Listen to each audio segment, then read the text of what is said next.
It is formidably difficult to understand the cross today in its original context after 2,000 years in which it has been domesticated, romanticized, idealized, and misappropriated.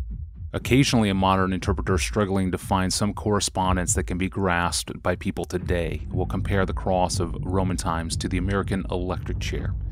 This is an inadequate analogy for a number of reasons, as we shall see, but we can learn a few things from it.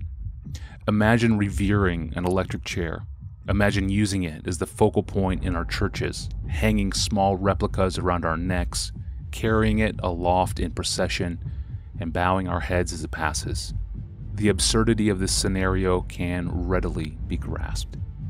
But other features in the comparison might help us too. For example, the electric chair, when it was still used, was almost always used for electrocuting the lowest class of criminal, a majority of them black, with no powerful connections or other resources.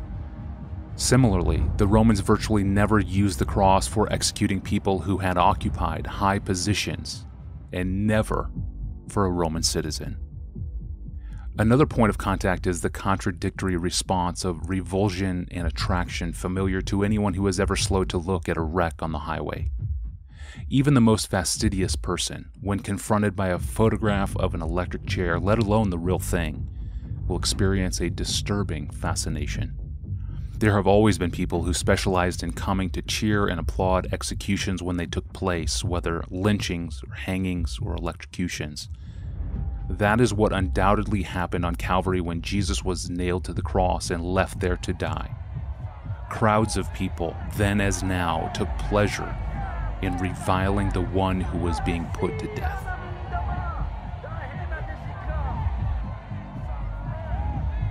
When they became bored with this pastime, they went home safely to their comforts and gave the victim no further thought. But there are very important differences. Electrocutions were at least theoretically supposed to be humane and quick, but crucifixion as a method of execution was specifically designed to intensify and prolong agony. In this sense, the cross was infinitely more dreadful than the electric chair. Odious, though, the chair was. Another difference is that the person to be electrocuted is permitted the dignity of a mask or a hood. But most important of all, electrocutions took place indoors, out of public view, with only a few select people permitted to watch. Crucifixion, on the other hand, was supposed to be seen by as many people as possible.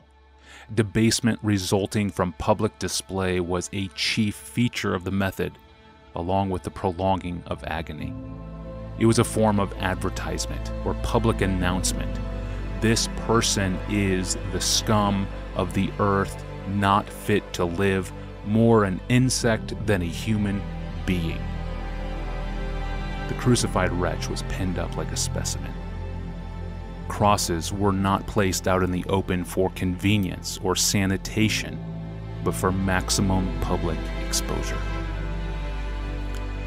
Crucifixion as a means of execution in the Roman Empire had as its express purpose the elimination of victims from consideration as members of the human race. It cannot be said too strongly. That was its function.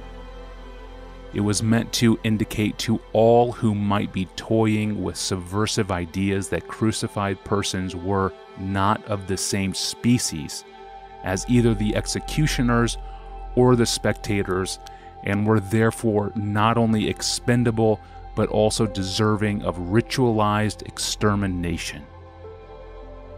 Therefore, the mocking and jeering that accompanied crucifixion were not only allowed, they were part of the spectacle and were programmed into it. In a sense, crucifixion was a form of entertainment. Everyone understood that the specific role of the passerby was to exacerbate the dehumanization and degradation of the person who had been thus designated to be a spectacle. Crucifixion was cleverly designed, we might say diabolically designed, to be an almost theatrical enactment of the sadistic and inhumane impulses that lie within human beings. According to the Christian gospel, the Son of God voluntarily and purposefully absorbed all of that, drawing it into himself.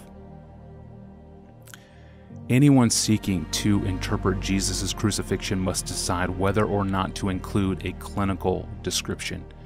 Since the New Testament writers are conspicuously silent about the physical details, it is legitimate to ask whether it is suitable or helpful to introduce them. On the other hand, people in New Testament times had all seen crucifixions and did not need a description. The evangelists and the other New Testament writers were able to assume a familiarity with the method that is unthinkable for us today. Most of us have never even come close to seeing anyone tortured to death. For this reason, Martin Engel writes, quote, "Reflection on the harsh reality of crucifixion in antiquity may help us to overcome the acute loss of reality which is to be found so often in present theology and preaching." End quote. The early theologian Origen called Jesus' death the utterly vile death of the cross. Cicero, the great Roman statesman and writer, referred to crucifixion as the supreme penalty, exceeding burning and decapitation in gruesomeness. Some rudimentary knowledge of what was taking place will help us to understand these terms. The first phase of a Roman execution was scourging. The lictors, the Roman legionnaires assigned to this duty, used a whip made of leather cords to which small pieces of metal or bone had been fastened. Paintings of the scourging of Jesus always show him with a loincloth, but in fact the victim would have been naked, tied to a post in a position to expose the back and the buttocks to maximum effect.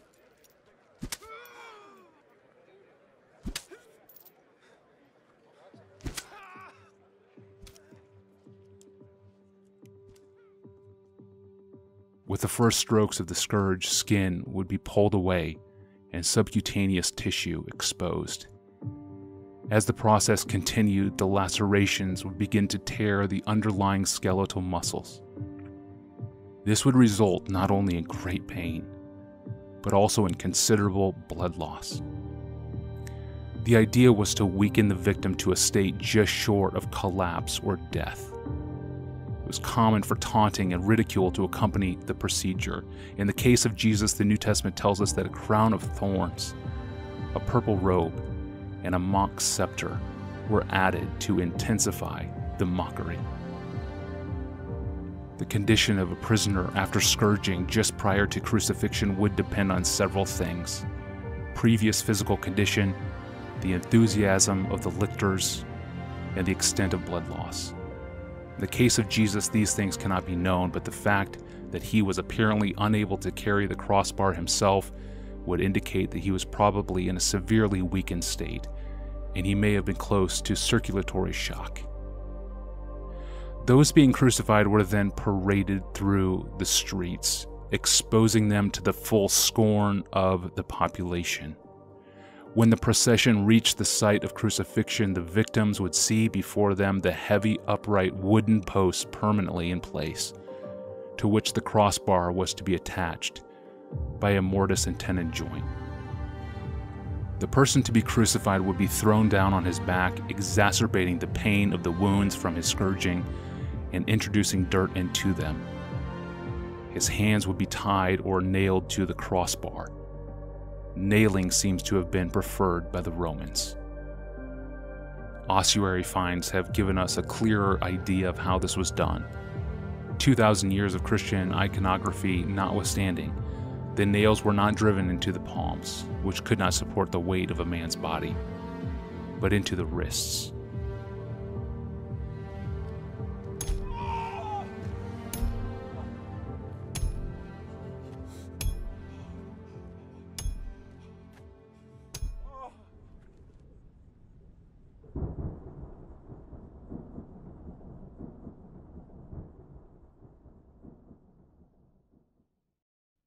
The crossbar was then hoisted on the wooden post with the victim dependent from it, and the feet were tied or nailed. At this point, the process of crucifixion proper began. Victims of crucifixion lived on their crosses for periods varying from 3 or 4 hours to 3 or 4 days. Passive exhalation, which we do thousands of times a day without thinking about it, becomes impossible for a person hanging on a cross. The weight of a body hanging by its wrist would depress the muscles required for breathing out. Therefore, each exhaled breath could only be achieved by a tremendous effort. The only way to gain a breath at all would be by pushing oneself up from the legs and the feet, or pulling oneself up by the arms, either of which would cause intense agony. Add to this primary factor the following secondary ones: bodily functions uncontrolled, insects feasting on wounds and orifices, unspeakable thirst, muscle cramps, bolts of pain from the severed median nerves in the wrists, scourged back scraping against the wooden post. It is more than any of us are capable of fully imagining. The verbal abuse and other actions, such as spitting and throwing refuse by the spectators, Roman soldiers, and passerbys, added the final touch. The New Testament shows us life lived between two worlds, the Roman and the near Middle Eastern. Crucifixion was noxious enough in Roman eyes. Palestinian attitudes would have found it perhaps even more so. Middle Eastern cultures still have to this day an acute sense of personal honor lodged in the body. An amputation administered as punishment, for instance, would be seen as much more than just physical cruelty or permanent handicap. It would mean that the amputee would carry the visible marks of dishonor and shame for the rest of his or her life. Anything done to the body would have been understood as exceptionally cruel, not just because it inflicted pain, but even more because it caused dishonor. Furthermore, the Passion accounts reflect in part a very ancient ritual of humiliation. The mocking of Jesus, the spitting and scorn, the inversion of his kingship, and the studious dethronement with the crown of thorns and purple robe would have been understood as a central part of a total rite of infamy, of which the crucifixion itself is the culmination.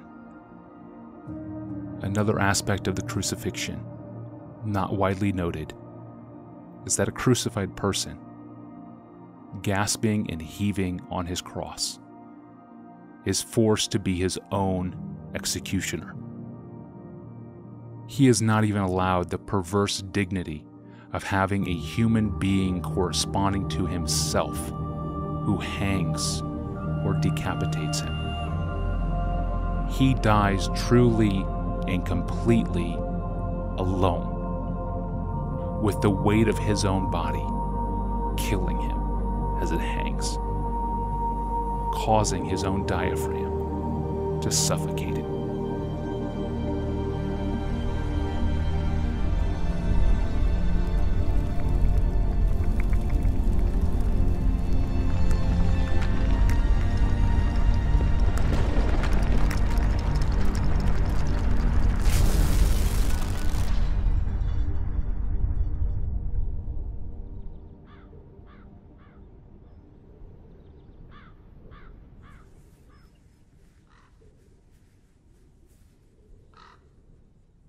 This ends a reading from Fleming Rutledge's book, The Crucifixion, Understanding the Death of Jesus Christ, pages 89 to 95.